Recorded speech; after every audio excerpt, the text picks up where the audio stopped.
Welcome to the Putback on SNY.TV. I'm Ian Begley, SNY's NBA insider, and we've got a great show for you guys today. We're going to spend the next half hour or so breaking down Knicks-Pistons with my friend and yours, CP the Fanchise of KnicksFanTV, and Pistons beat writer from MLive Kory Woods. Guys, let's jump right into it with the baseline, as we always do. Last night, not a good night for the home team at Madison Square Garden. Knicks looking very disjointed on offense.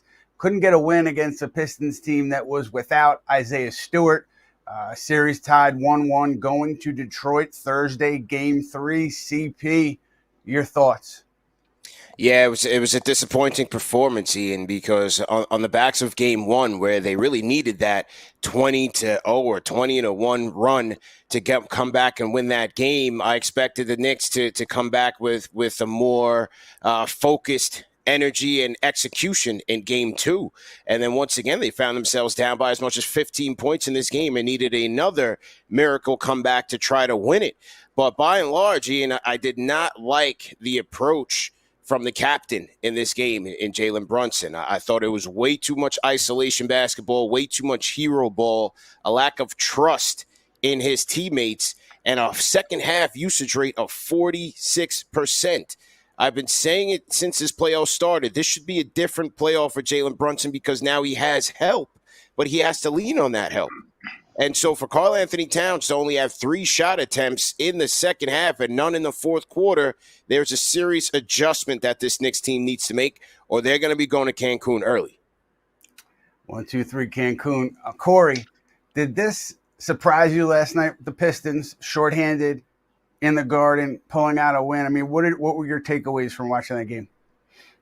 Well, it did surprise me with how well they played defensively with Isaiah Stewart out. I mean, he's been their best low post defender all season long. So for them to be able to, have Karl-Anthony Towns only have 10 points and 0 shot attempts in the last period was pretty surprising. I mean, just also just giving away that Game 1 it turned out. I mean, if you can argue pretty much if it were not for that 21-0 run, this could be a 2-0 lead by Detroit. You could argue it with the way that they've come in there and just showed their composure in Madison Square Garden, but it didn't. But one thing that did not shock me was just the way that Detroit defended in the second game. Under JB Bickerstaff, they've been defensively sound all season long. This from that first game, what shocked me was them not getting any type of points in that 21-0 run. So the way they bounced back yesterday did not shock me too much. It was more so of the team that I pretty much have been seeing all season long and expect them to play like. Yeah, impressive night for Cade Cunningham after Game 1, where Knicks, I thought, did a pretty good job on him. CP, he got going last night. And when were you in the building last night? Yes, I was in the building last night. Yep. What did you see from him that looked different? Attacking and getting downhill. And that was part of the issue there for the Knicks. I expected the Pistons to get what I would call a Game 2 whistle, which is putting pressure on the rim and forcing the referees to make a call there. But what I did like about Cade Cunningham is that a lot of times he didn't wait for the Knicks to send that pressure. He was attacking downhill, especially off of the live rebounds. He was going straight to the basket. And in those situations when, in certain respects, you have Karl-Anthony Towns as your last line of defense, it's easy money there. It's first to the cup, and Cade Cunningham was very, very aggressive. Additionally, they drew Jalen Brunson into those pick-and-roll actions several times, and they benefited from that. Cade Cunningham was able to get himself free and able to step into some mid-range shots where he is a very good basketball player. So it was great adjustment by Cade. I expected that. But again, just the lack of defensive adjustments by the Knicks was disappointing at the same time. It's funny, you mentioned the free throws. That was a big topic of conversation, starting with Tom Thibodeau after the game. And I was talking to another former coach, longtime NBA coach, and he was saying, look, Detroit took the ball to the basket. The Knicks, sure, they were getting fouled on the perimeter. You could kind of take it or leave it. I understand the frustration, but they weren't taking the ball to the basket like the Pistons were. The Pistons were forcing the issue. The Knicks were not. So, yes, big free throw discrepancy. You can certainly argue that the Knicks maybe didn't get a fair whistle, but I thought this coach just made an interesting point that I hadn't thought about with regards to Pistons attacking, Knicks not attacking as much. And Kory, first of all, I should say first Pistons playoff win since 2008. How's the city with this team? Are they rallying around it? Is it like not the level of the Lions, but do they get around the Pistons when they're good? How's the city feeling? Well, the city of Detroit loves the Detroit Pistons when they're winning. I mean, they love all of their teams when they're winning. I will say this: I think when the Lions are winning, that is a whole different beast in itself. So let's not. I don't even want to do the comparison on that. But right now, this city is buzzing off of the Pistons. Just like you just said, first playoff win since '08. It's a really big monumental feeling, a big monkey off the back. I mean, the last time they played in the playoffs, they were swept out. The last two times they were in the playoffs, so this is a big victory for them. And they're expecting big things from this team moving forward. I mean, they're arguably a year and a half ahead of their rebuild to where they should be. So everybody's starting to latch on pretty quickly. Yeah, it's been a fantastic season, man. Credit to Trajan Langdon, JB Bickerstaff, and all the guys who've contributed. If you're not a Knicks fan and you're looking at this thing from the outside, it's one of the fun things about sports when you can see a group kind of come together like the Pistons have. But nobody in New York wants to hear that right now. So CP, yeah, probably not. Fourth quarter approach, man. Fourth quarter approach. We mentioned Karl Towns earlier. No shots in the fourth, just 3 shots in the second half. And you can talk about the coaching staff. You could talk about his teammates. You could talk about Towns as himself as far as why that happened and what went wrong. Your view on it. Yeah, I think it's a combination of all three. It's on Tibbs to devise a play for him. It's on the captain to get him the ball, Ian. I mean, if the three of us are sitting here playing basketball, I don't need a coach to tell me to pass you the ball when we're not getting into a rhythm. That's on Jalen Brunson. He's an all-star point guard. He's been doing this for years at a high level, and only 12 passes. Shout out to Tommy Beer for this stat. He's passed the ball to Karl-Anthony Towns 12 times total in this series. Where is the two-man game between your two all-stars? Where is the pick and pop? We saw, and I think it was my guys over at Knicks Film School, showed a play early in the game where Jalen's going one on 4. He's got Karl-Anthony Towns wide open for a pop-out 3. You've got to see that as a point guard, as a floor general, to get your guys involved. The Knicks right now are trying way too hard against a Pistons defense, but they're not playing smart. You have to move the ball against a stingy defense like this that is loaded with athleticism and speed and size in certain respects. And Karl-Anthony Towns with Tobias Harris on him, look, I wouldn't consider anything an easy matchup, but he has a beneficial matchup there. You've got to go to him. 0 free throw attempts for Karl-Anthony Towns, 0 shots in the fourth quarter. They've got to get back to the drawing board and get the big bodega involved. And you mentioned earlier, or you tweeted, I should say, and I think you talked about it on your show, KnicksFanTV, last night. And by the way, before I get to this, KnicksFanTV watch party at Ainsworth in Manhattan on East 33rd for games 3 and 4. The website to find the tickets is kftvwatch.com. So you know what that atmosphere is going to be like in there if you want to be around Knicks fans, passionate Knicks fans watching games 3 and 4. CP, you were talking about, hey, the Knicks need to start Mitch. I saw that right? You were saying yes. Mitch over Josh Hart, and I want to ask you your thoughts on that lineup change. I don't think it'll happen, but I want to hear your thoughts on it. I don't think it'll happen, but it's me advocating for what is necessary for this team, and that is more defense and more rebounding. Ian, they lost the rebounding battle by 14 points. 14 yesterday, 48-34.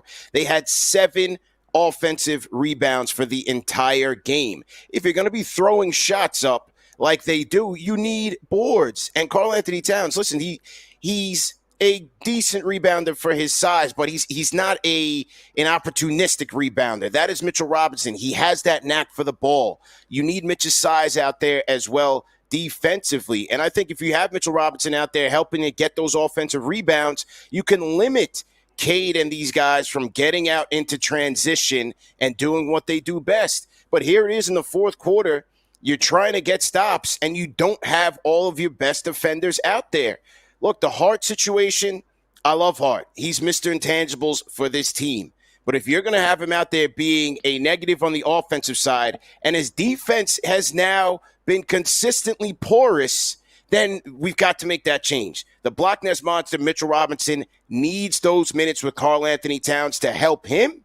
And in the event things break down on the perimeter, to slow down and disrupt the Pistons' rhythm. 20 minutes last night, and he's parked on the bench in the fourth quarter. And then Tom Thibodeau saying, "Oh man, we got killed on the boards." Well, where's your best rebounder? He's on the bench. That needs to be adjusted.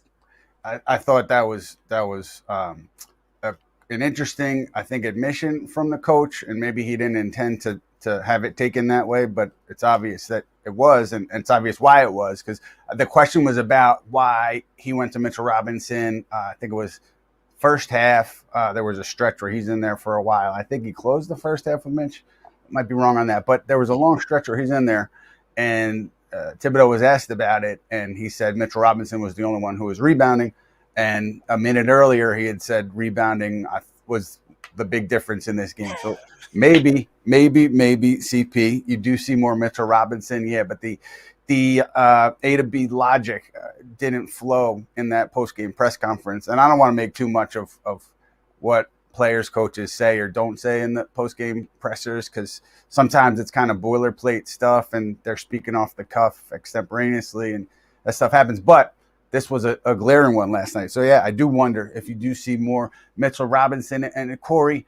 No Isaiah Stewart, but I thought Jalen Duren really impacted the game last night. What does he look like to you in this year for him? How important has he been for the Pistons team? And were you surprised at all with what you saw last night?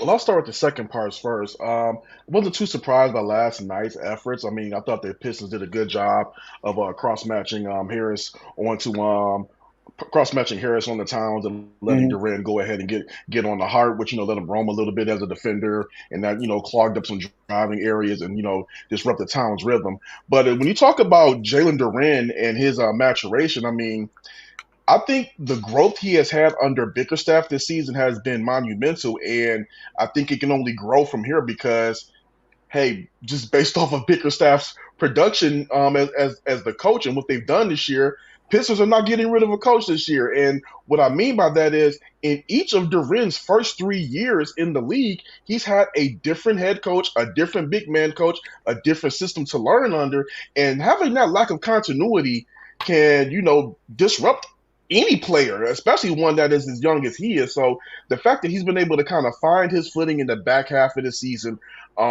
working with those guys, working with Sidney Lowe and Bickerstaff and his crew, I think it's been very, very beneficial for the Pistons. I think we can only see him continue to grow as a defender moving forward and in this series. But I think it was just a really good effort and a really good game plan by the Pistons last night to kind of switch things up with the way they did with Stewart being sidelined. Yeah, Kory, you mentioned J.B. Bickerstaff and the revolving door with the Pistons coaches prior to that. Bickerstaff has been fantastic, and continuity is something that all NBA teams strive for. And I'm going to flip us right now to the What We Learned segment of the show to talk a little bit more about coaching. What We Learned is presented by Binghamton University. It was named the top school in the SUNY system according to recent rankings from the Wall Street Journal and Forbes. Visit binghamton.edu for more. So let's talk about the coaching on the other side with Tom Thibodeau. Anytime you lose a playoff game, coach is going to get blamed. That's just how it is in pro sports, particularly in New York. Now, I said before the series that if the Knicks did lose to the Pistons or have a really poor showing, there was going to be hard conversations after this season about everything, including Tom Thibodeau. And I still believe that, his seat would be very hot if they lost this series. I can't tell you how Jim Dolan, Knicks owner, or team president Leon Rose is going to look at this season if and when it ends early, because, that'll ultimately be their decision. They look at it and say, hey, we need a new voice, and then make a coaching change. We'll see. But that's certainly, as far as what I know, was an outcome that was on the table coming into this thing. And here we are, 1-1, pivotal time for Tom Thibodeau. Pivotal time to me also for a Knick team that won 51 games, but to me, 50-win team has a Pistons team coming off that fourth quarter game one where that run has to take a lot out of you, and they're going into game two with no Isaiah Stewart. A 50-win team at home wins that game, a real 50-win team. So is this 50 wins, is it a product of them beating on bad teams and them not really having what it takes to get through against a good team? We're going to find out Thursday, Friday. I mean, it's clear as day that the talent gap is large here. Knicks, Pistons, and it hasn't played out that way on the floor. And if it continues this way, obviously, Tom Thibodeau is going to get a lot of scrutiny in the aftermath of it. CP, I'm curious for you, how do you view the Knick coaching situation? I mean, let's not even go further than where we are right now, but how do you view Thibodeau at the moment? He's got to be better. He's got to be better at utilizing the talent that he has. We can look at the roster construction and are these guys the best together? We can talk about, is the grit missing from last year? All of that is valid. But simple things like they did not trade for Karl Anthony Towns to have him shoot 3 times in the second half and none in the fourth quarter. As the coach, you have to devise schemes to get him going. This is your big man. This is the guy, one of your most efficient 3-point shooters. The lack of a 2-man game, I was hoping that we would see more of this in the playoffs, because if that's not the case, then what was the point of bringing him here? Look, I love Jalen. He should be winning the Clutch Player of the Year award, but he has to be getting his guys involved, and that is also on the coach to make sure that the offense is flowing, because if not, they are playing right into the Pistons' hands. You have to make this defense work. We've seen several times throughout the regular season that when this Knicks team racks up over 30 assists, they get W's. They're about 20-2 or something of that nature when they do that. They're capable of doing it, but they have to move the ball. You have to have more cutting and not standing around watching one guy make his moves. And also, limit the complaints with the referees. You know you're going to be stacked up against it. This is the playoffs, so they have to play through that adversity. But again, it's on Tibbs to make sure that he's got the proper rotations out there and that he's maximizing the talent that he has. And so far in these 2 games, it's been questionable. It's interesting, CP, because we're talking about Karl Towns earlier, and we're talking to those guys after the game about Towns and his shots, number of shots in the second half. Tom Thibodeau said basically Towns was doing what he would have wanted him to do. He wouldn't want him to force shots. And so he was playing, I guess, the role of a decoy or trying to draw a defense and find an open look for his teammates. And that's what Thibodeau wanted. And Karl Towns said, he was doing what was expected of him. He was doing what I assume the coaching staff had asked of him before the game. So if that was the plan and Towns was executing it, then the breakdown lies somewhere else. Yes, Jalen Brunson's shooting, the turnovers were high. Mikal Bridges, if he hits one of those 4 shots in the fourth quarter, it's probably a different story today. There are many places to look, but if that was the plan for Towns to be that decoy, that was working. There's got to be something different here going into game 3. And look, they say sometimes games 1 and 2, that's the biggest game for a head coach in a playoff series because that's where your initial adjustments are. Let's see what happens here with the Knicks in 3 and 4. The talent gap, I believe, is very significant. So if they play to their talent, the Knicks should win these games and take care of this series easily. But everything that happened in game 2 and most of what happened in game 1 gives you pause. And if it continues this way, just wonder about head coach Tom Thibodeau. I don't think he should lose his job. I think continuity is important. But again, it's not up to me. It's up to Leon Rose and James Dolan, and we'll see where it goes. And Kory, for you, being around JB Bickerstaff, what has he done? Is it pushing the right buttons? Is it communicating with players? Is it schemes? What has he done that just wasn't happening in the past on the Detroit sideline?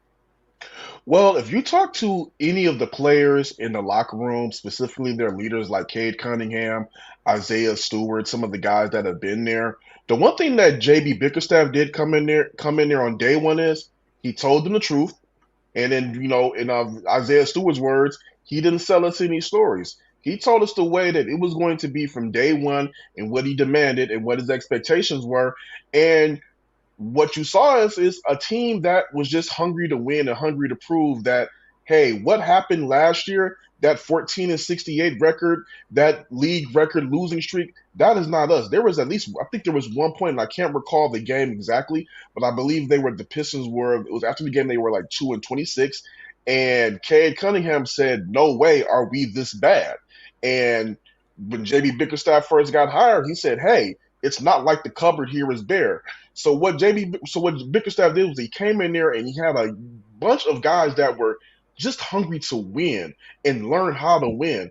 And having a guy that was able to be relatable to them and come down to their level and just push the right buttons and speak to them in a way of uplifting their talents, that is why you're seeing the way they were able to turn things around. And also, too, you have to credit Trajan Langdon for what he did in the offseason.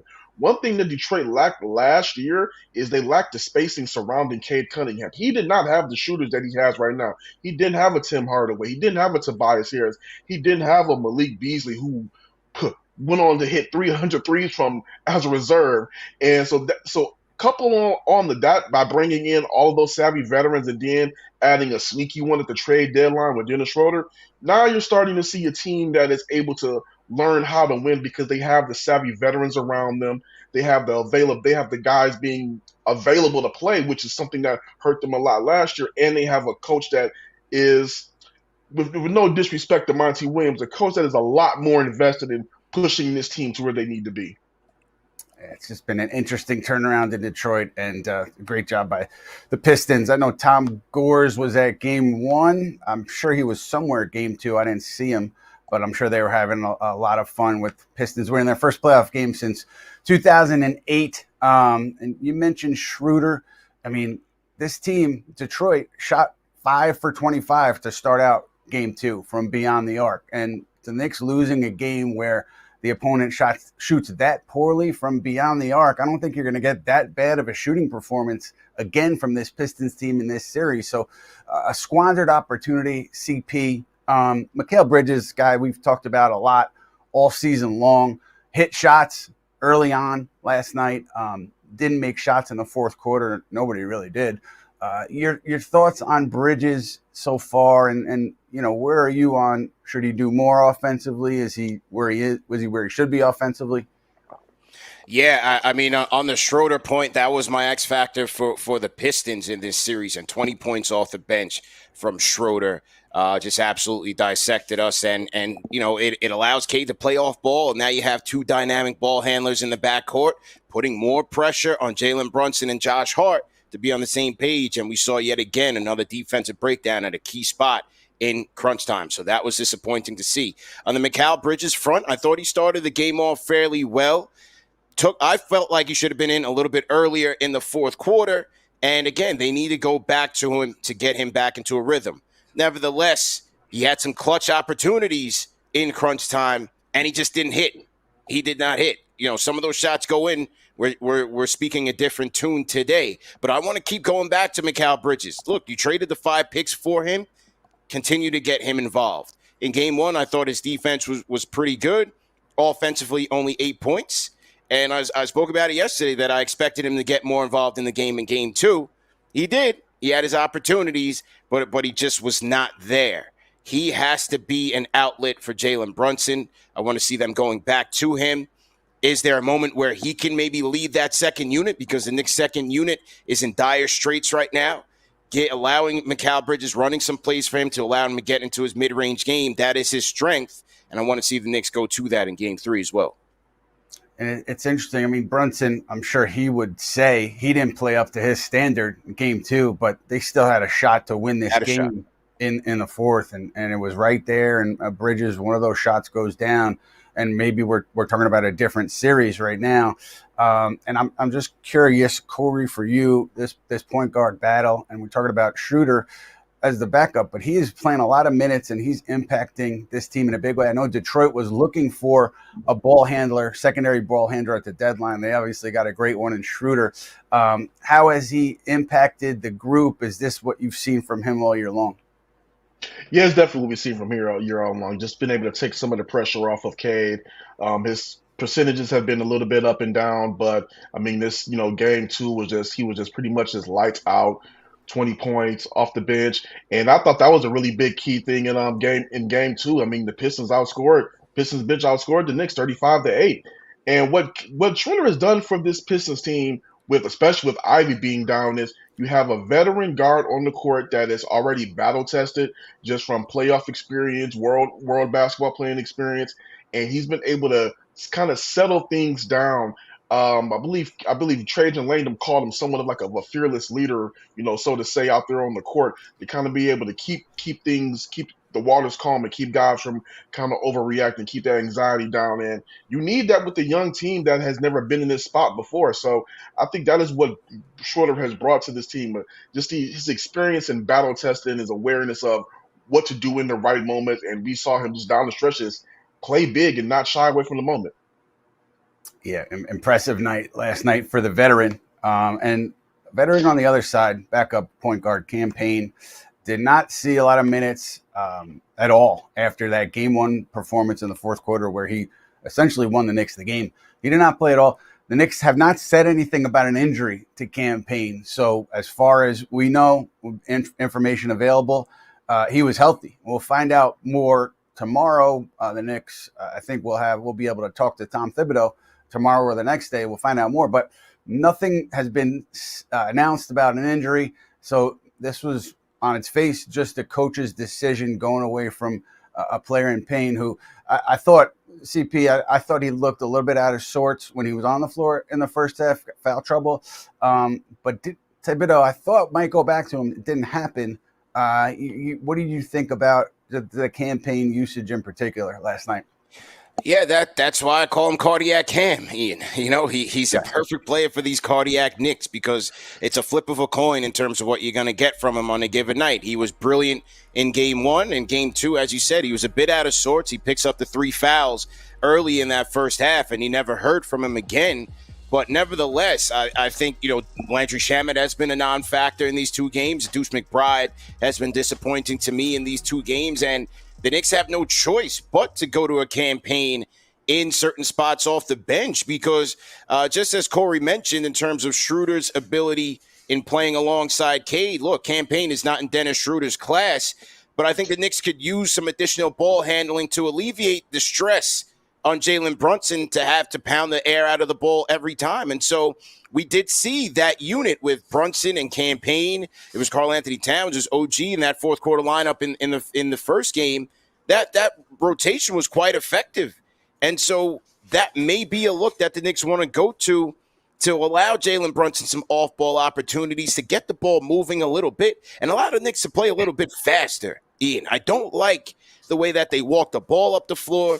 They're not getting defense to offense to get more transition opportunities. Again, you're playing into the hands of a scrappy, athletic, fast Detroit Pistons defense. You're not making them work. And maybe some additional ball handling from campaign can help alleviate some of that. It's interesting. CP, Josh Hart said the same thing in the locker room last night. He said, we got to play a little faster. We were playing too slow. We want to pick the pace up a little bit, force the defense to react, put pressure on the defense in that sense. And so you and Hart on the same page on that one.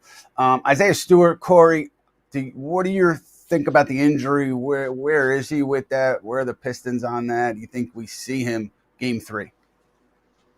Just knowing the competitor that Isaiah Stewart is, if the doctors clear him to go, he's going to be out on the court, even if Bickerstaff wants to kind of rest him a little bit to kind of like get his legs under him and make sure that he's ready for the rest of the series. But right now, I have not heard anything yet as far as his condition. They are not practicing today. They're not allowing us to practice today if they're having one. But I think if he's able to go, he's a guy that's been able to just find a way to play through being hurt. If he's injured, he's out. But if he's just hurt, he's going to be out there on the floor because he's their longest tenured Piston, which is kind of crazy to say at only 5 years. But he's the longest tenured Piston on that team, and he's been waiting for this moment since he's gotten in the league.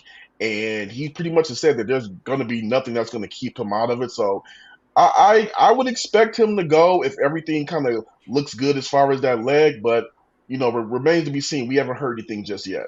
Right. And I think that tells you, too, how bad the injury is, the fact that he didn't go in game 2. And we noted after game 1 that it was so significant that he had to get imaging. And, the results of that imaging, we don't know what the results are, but clearly it wasn't a good thing. And, I will say this, in the aftermath of game 1, I just heard some pessimism about how he will look for the rest of the series. So if he could play, maybe he's hobbled, and it's unfortunate. I mean, take your fandom out of it. Guy who's been waiting so long to get to this place.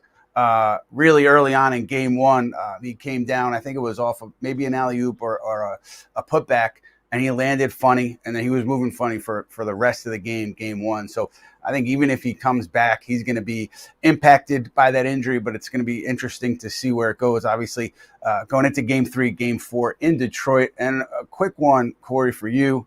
I know that Knick fans, they're talking a lot about how they're being barred from the building, game 3 and 4. And I'm just wondering, man, what do you expect in terms of a crowd for those games in Detroit? You think it's going to be like Philly last year where the Knick fan outnumbered almost the Sixers fan, or do you think it'll be dominated by the Detroit fans? I'll phrase it like this. There was a point last season with I believe Adam Silver was in the building, and I know Tom Gores was in there, where the Pistons were getting blown out. I want to say it was by the Jazz. I could be wrong. There was a sell the team chant that was so loud that it echoed all throughout Little Caesars Arena.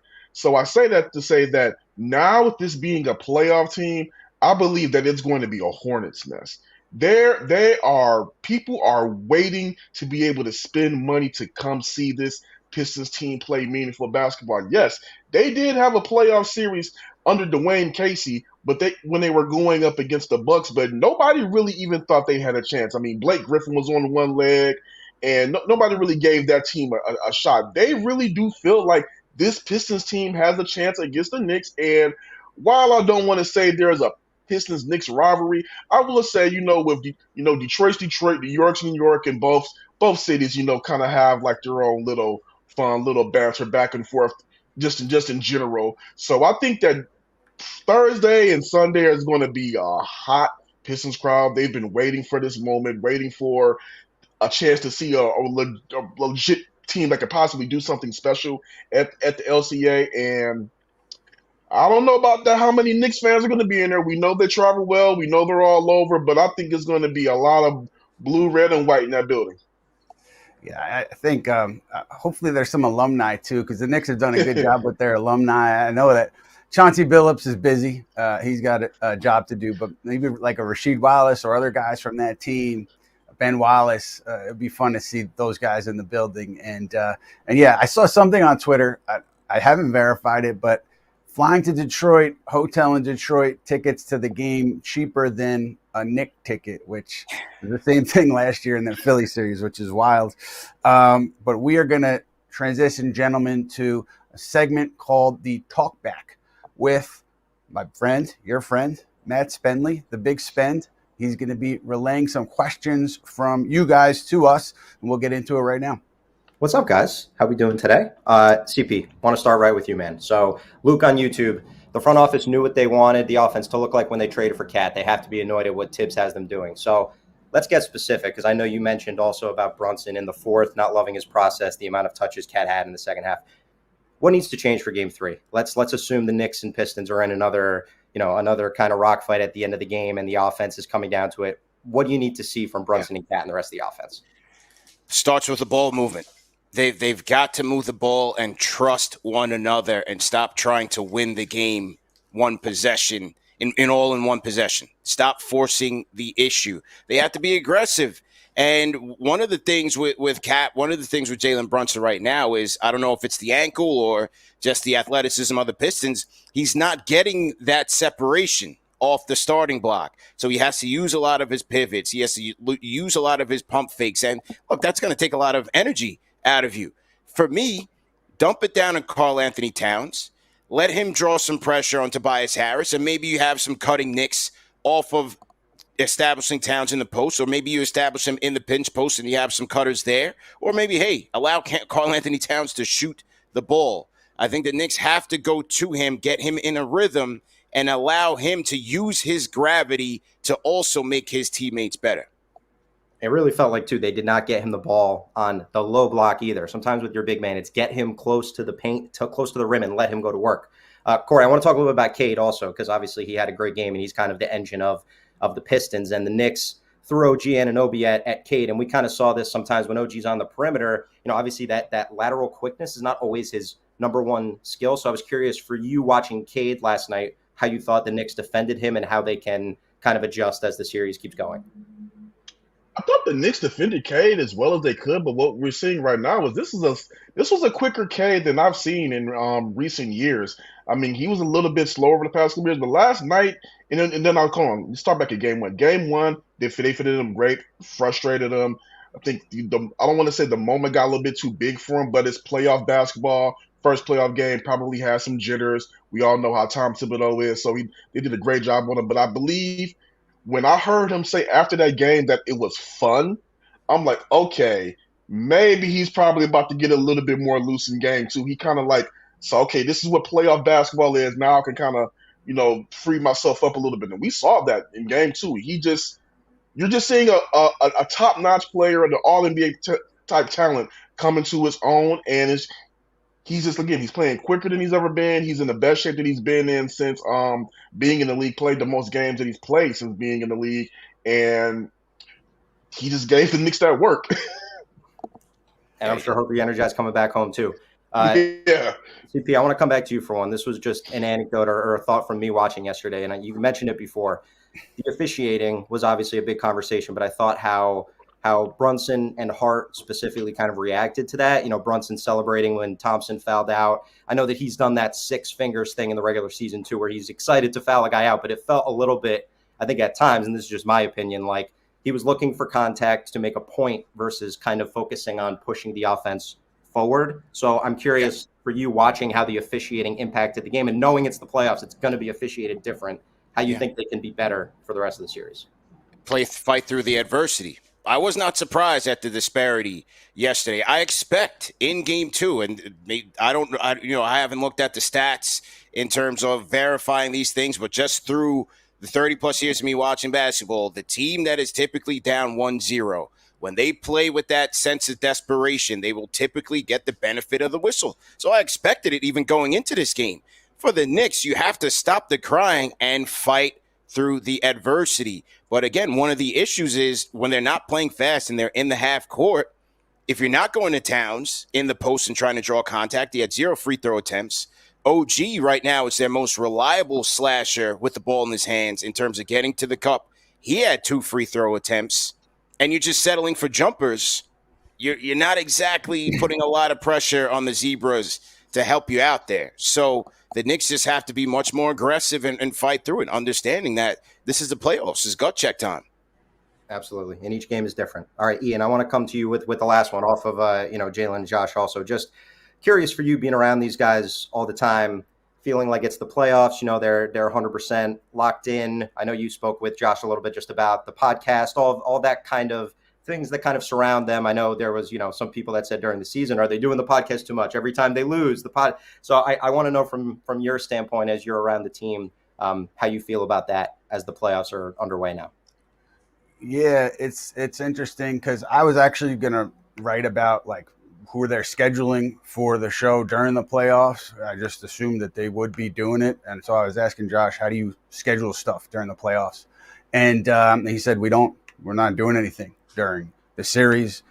Maybe if they get through the series, he said, if we're lucky enough to get through, maybe a recap, but nothing during the games. So, and look, I mean, the podcast in general, I think they addressed it well on their show, so you can go check it out. But these guys are not robots. They're going to have their hobbies off the court, and that's how it should be. And whatever that hobby is, if it's podcasting, then that's pretty healthy, and that's not something to be too worried about.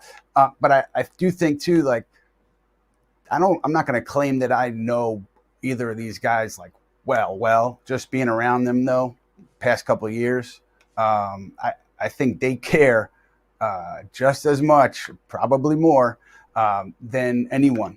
Knick fans, anybody who's wondering about their care factor, it is probably higher than yours, just as high as yours. They want to win, and so whatever they're doing off the court, I don't think they're going to let it take away from anything that they have to do on the court. That's just my read on it, just spending some time around these guys. And so, yeah, no shows during the games. They're locked in. The next show should be with Tibbs so they can figure out how to execute these defensive coverages in crunch time and not let Dennis Schroeder walk into a game-sealing three-pointer. That was deflating last night, and it's just more of what we saw over the course of this season. These guys, for some reason, are just not on a string defensively in the biggest moments, and that is why there has to be some sort of adjustments. I got to get the block nest monster in there and try to have our best defenders out there, Ian, because look, it's one thing to know that your best two players in Brunson and Cat aren't the most savvy defenders, but Hart is now compounding the issue. So they've got some issues there that they've got to adjust. Adjustments. Anything else from you, Matt? That's what I got. Although I will say, Ian, like CP and I, we've been Knicks fans a long time. Josh and Jalen, as much as we love them, they weren't here when they were winning 17 games. So, listen, we know they care. Don't get me wrong. But, just saying.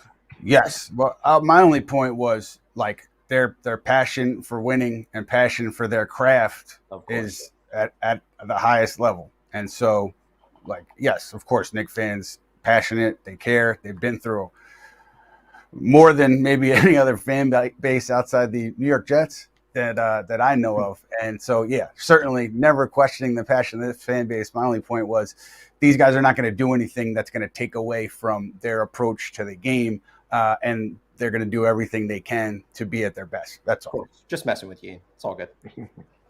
Mr. Spendley. All right. Thank you, my friend. Appreciate it. Guys, we're going to wrap up with final thoughts. I want to know from Kory, for you, what do you think Detroit does differently in Game 3? Are you expecting any kind of adjustments? What do you think? I think we're going to see a different Asar Thompson from last night. I mean, I think his defense throughout the season, throughout the series, has been solid, but I think we're going to see him assert himself more offensively in Thursday's game. And I think another thing that they're going to have is that Malik Beasley is going to have to be the X factor for this team off the bench. He's going to have to shoot the ball well. He has the greenest light on the team, as we already know, but in order for them to go ahead and close out Game 3 to be able to go up 2-1, he's going to have to shoot the ball well, him and Tim Hardaway Jr. Tobias Harris, he's played phenomenal so far this season. I have no gripes with the way that he's played, and I think Cade Cunningham is going to be solid at home as well. But as long as Tim Hardaway and Malik Beasley shoot the ball well in Game 2, and they're able to get maybe another solid defensive performance, maybe by committee on Cat, they have a good chance at putting themselves in winning Game 3. CP, how about you? Yeah, I think Kory hit it on the money, and that's why I thought the Game 2 loss was such a missed opportunity. I mean, the Pistons shoot 22% from three, and the Knicks still can't come up with a W there. You can't expect Malik Beasley and Tim Hardaway Jr. to be cold at home when they're getting those weak side wide open threes or when they're getting those transition opportunities. So the Knicks, once again, have to play smart, get ready to be hunted again, especially Jalen Brunson, and be on a string defensively. I want to see good ball movement. And Ian, we mentioned the Isaiah Stewart factor. Listen, whether he plays or not, look at what Paul Reed did last night. A lot of times we used to clown Paul Reed in terms of how he showed up or didn't show up against the Knicks with Philadelphia. Hey, he gave him 6 points and a plus 13 off the bench. Who's going to be the Knicks version of Paul Reed in Games 3 and Game 4 when the crowd is barreling down on their neck? Who's going to go get the 50-50 balls? Who's diving on the floor to make sure that the Knicks are saving possessions? The Knicks, it's gut check time for the New York Knicks, and we're going to see what they're made of in Games 3 and 4. Yeah, B-Ball Paul definitely showed up Game 2.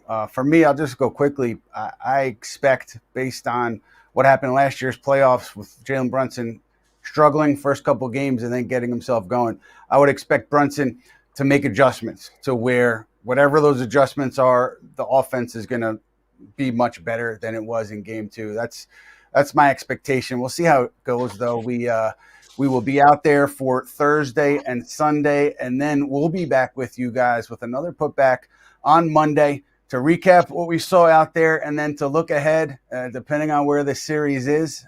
Maybe we're looking ahead to an early Knick exit, or we're looking ahead to a second round against Boston. Either way, series has been entertaining so far. Let's see where it goes from here. CP the Fanchise, Kory Woods, thank you guys so much for joining us, and we hope to see everybody again soon.